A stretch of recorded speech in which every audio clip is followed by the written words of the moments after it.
नमस्कार दोस्तों, मेरा नाम है किशन मकानी। मैं हूं managing director alliance food engineering consultant private limited. आज हम समझेंगे कि फूड प्रोसेसिंग का यूनिट कैसे स्टार्ट करें। और वैसे ये बहुत कॉमन टर्मिनोलॉजी है, फूड प्रोसेसिंग यूनिट। इसके अंदर काफ़ी सारे different food processing unit setup कर सकते हैं। मान के चलिए fruits and vegetable based, bakery, grains and pulses based हो गए, डेयरी बेस्ड प्रोडक्ट हो गए।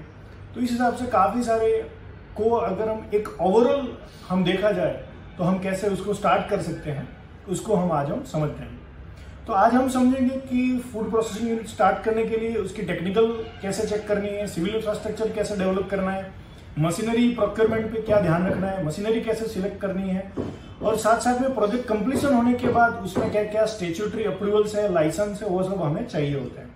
तो वो सब चीजें आज हम समझेंगे। सबसे बड़ी जो पहली कंडीशन है वो दो तरह से जनरली मैं बाइफरगेट करता हूं उसको। एक जो एंटरप्रेन्योर है जिसको ऑलरेडी पता है कि मेरे को क्या प्रोसेसिंग यूनिट लगाना है, तो वो सीधा सीधा क्लियर है कि उसको सीधा सीधा साइट पे इम्प्लीमेंटेशन स्टार्ट करना है। लेकिन जैसे मैं सेकेंडरी की बात कर रहा हूँ कि जो अभी शुरू करना चाहते हैं, जिसको ऐसा अभी प्लानिंग आया है कि मुझे कुछ फूड प्रोसेसिंग का यूनिट स्टार्ट करना है, या तो कोई ऐसे एंटरप्रेन्योर हैं जो दूसरी कोई इंडस्ट्री में लाइक टेक्सटाइल इंडस्ट्री में है, केमिकल इंडस्ट्री में है, और उनको फूड इंडस्ट्री में एंटर करना है, तो उनके लिए सबसे पहली बात है वो है फूड इंडस्ट्री का सेगमेंट सिलेक्ट करना। Segment like for example dairy industry में जाना है, फ्रूट्स एंड वेजिटेबल में जाना है। वो जाने के बाद उसका हमें बजट अपना एस्टिमेट करना है कि मुझे क्या बजट में अपना प्रोसेसिंग यूनिट लगाना है, मेरे अल्टीमेटली मैं कितना एक्सपेंडिचर कर सकता हूँ, वो मेरे को पहले क्लियर करना है। उसके बाद जैसे आपका बजट डिसाइड हो गया, उसके बाद आप कैपेसिटी डिसाइड कर पाओगे, या तो फिर कैपेसिटी डिसाइड करने के बाद आपका बजट, क्योंकि कैपेसिटी और बजट ये दोनों सिंक्रोनाइज चलता है। आपके बजट और अगर आपकी कैपेसिटी सिंक्रोनाइज नहीं है तो भी प्रॉब्लम होती है, क्योंकि कैपेसिटी हमेशा वायबल कैपेसिटी नहीं रहती तो भी प्रोजेक्ट आपका वायबल नहीं हो पाता। आपका प्रोजेक्ट फिर आपने सिलेक्ट कर लिया कि मुझे इसी प्रोसेसिंग यूनिट लगाना है, आपको ये प्रोजेक्ट आपने सिलेक्ट कर लिया।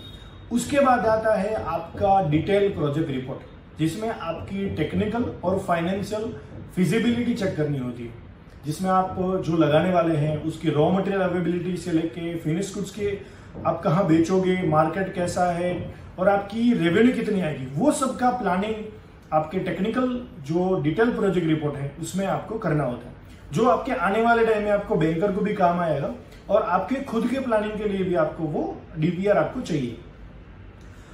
उसके बाद आपको लैंड आपको फाइनलाइज कर लेनी है कि मेरी ये लैंड फाइनलाइज है, उसको आप लीज भी ले सकते हैं। लीज लेनी है आपको तो लॉन्ग टर्म लीज पे लीजिए, क्योंकि ये फूड इंडस्ट्री का प्रोजेक्ट है और इसको आपको लॉन्ग टर्म के लिए चलाना है आपको, या तो फिर आप अपनी परचेस भी कर सकते हो। दोनों कंडीशन लैंड के लिए कर सकते हैं। नेक्स्ट मेरी टेक्निकल चीजें क्लियर हो गई, मेरी फाइनेंस मेरा क्लियर हो गया, मैं लोन जो मुझे लेनी थी वो मुझे मिल गई। उसके बाद आपको लोन या फिर सब्सिडी में भी अप्लाई करना है तो शुरू में ही आपको अप्लाई करना पड़ेगा।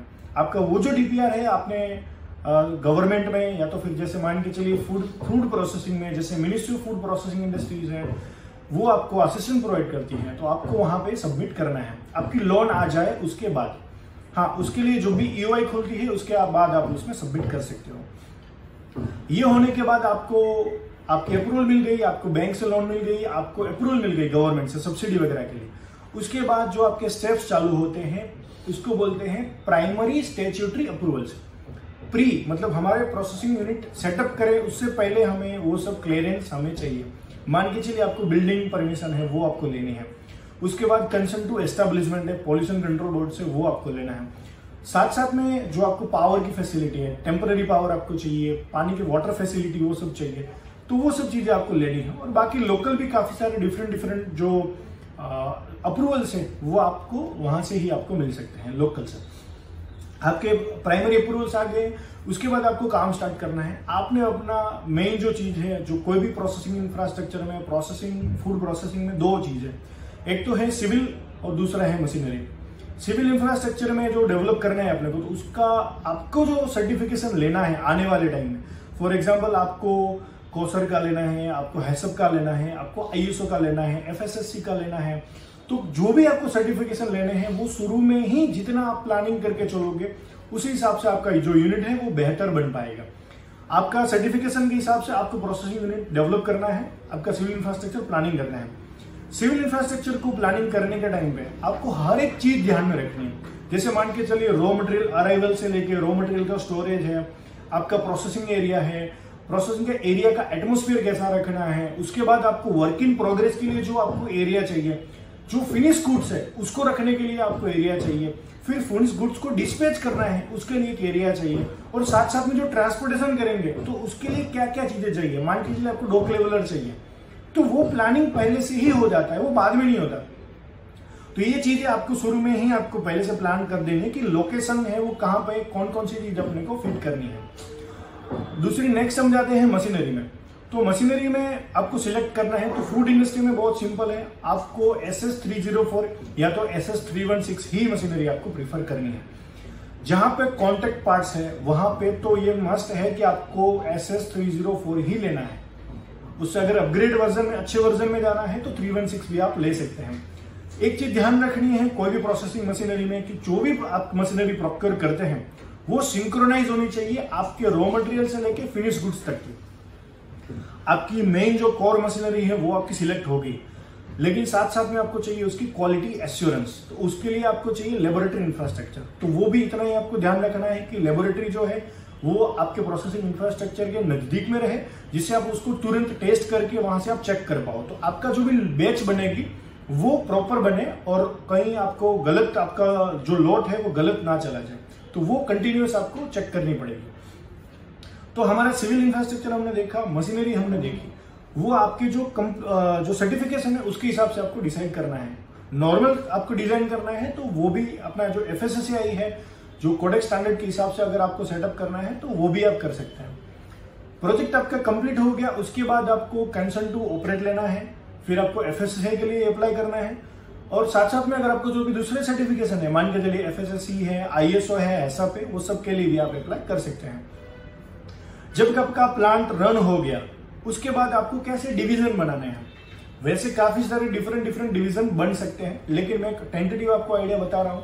तो जैसे मान के चलिए आपका एक क्वालिटी डिपार्टमेंट फूड इंडस्ट्री में आपको चाहिए, एक प्रोडक्शन डिपार्टमेंट आपको चाहिए, आपका एक HR डिपार्टमेंट है वो आपको चाहिए, एक आपको लॉजिस्टिक्स का डिपार्टमेंट चाहिए, क्योंकि आपका मटेरियल का जो मैनेजमेंट है, जो गाड़ी का ट्रांसपोर्टेशन का, वो भी इतना ही आपको इंपॉर्टेंट है। और साथ साथ में जो दूसरी डिपार्टमेंट है नॉर्मल, लाइक एडमिनिस्ट्रेटिव हो गए या तो फिर आपके मार्केटिंग डिपार्टमेंट है, वो सब भी साथ साथ में रहते हैं। तो सबसे मेन चीज है वो है आपका प्रोसेसिंग यूनिट आपने सेटअप तो कर लिया, लेकिन उसके बाद उनको चाहिए ट्रेनिंग। तो ट्रेनिंग भी आपको प्रोवाइड करनी है, जिससे आपका जो प्रोडक्शन है वो सीमलेस चले, एफिशिएंट चले, और जो आपने मशीनरी प्रोक्योर करी है, जो सिविल इंफ्रास्ट्रक्चर डेवलप किया है, उसको आप प्रॉपरली यूटिलाइज कर पाए। तो आपके मैन पावर को क्वालिटी की और प्रोडक्शन की दोनों की ट्रेनिंग इतनी ही इंपॉर्टेंट है। ट्रेनिंग के साथ साथ में SOPs भी साथ साथ में आपको डेवलप करना बहुत जरूरी है।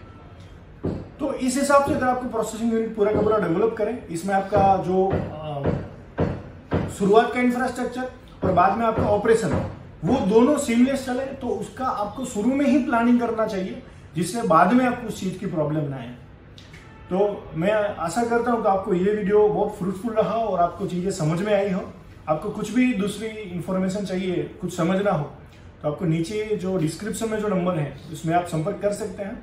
हम इसी तरह के फूड प्रोसेसिंग यूनिट सेटअप करने के लिए हम आपको असिस्ट करते हैं, और पूरा का पूरा प्लानिंग करके, जिसमें स्ट्रक्चर डिजाइनिंग से लेके मशीनरी का प्लानिंग के लेके हम पूरा टर्म की प्रोजेक्ट पूरा का पूरा स्टार्ट टू एंड हम आपको पूरा का पूरा प्लानिंग पूरा करके, ट्रेनिंग लेके पूरा का पूरा प्रोजेक्ट कंप्लीट करवाते हैं। तो आपको अगर फूड प्रोसेसिंग यूनिट सेटअप करवाना है तो आप हमें संपर्क कर सकते हैं। Thank you.